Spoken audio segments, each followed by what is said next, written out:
Yo, what's going on, guys? It's Houston Sports Talk back into the video today, and today the Atlanta Hawks are trading for E.J. Liddell.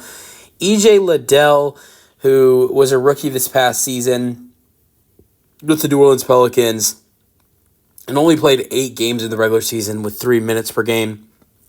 Didn't do that well when playing with the team.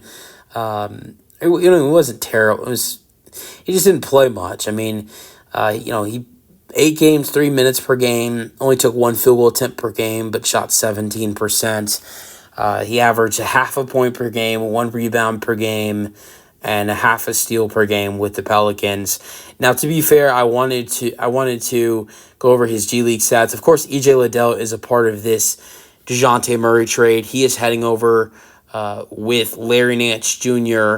and Dyson Daniels in these draft picks to Atlanta.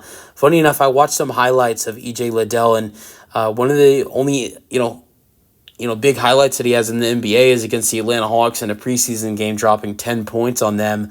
But I want to go over his G League stats because he really made an impact in the G League for New Orleans G League team. He's 23 years old. I want to mention that.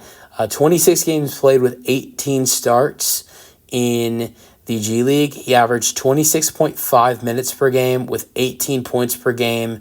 His field goal percentage being over 50% at 50.4. Not a great three-point shooter. Only shot 27% at shooting 4.4 attempts per game.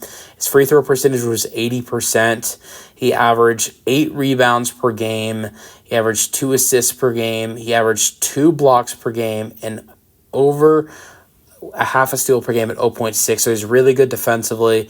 Keep in mind, E.J. Liddell is 6'7" and a power forward, so obviously not a great shooter at 27% from 3, but just that's really the only weakness of his game. If you look at what he did in the G League, so he even had a 35-point performance in the G League, which was a career high for him.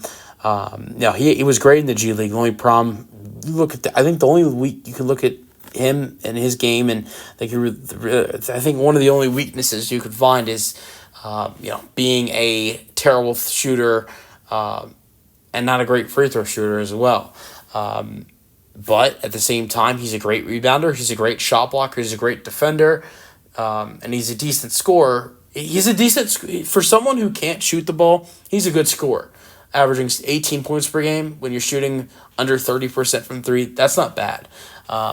But let me know your thoughts on the trade for the Atlanta Hawks. The more big picture, them getting the draft picks and them getting Dyson Daniels and Larry Nance Jr. or them giving up DeJounte Murray. This is the little part of the trade.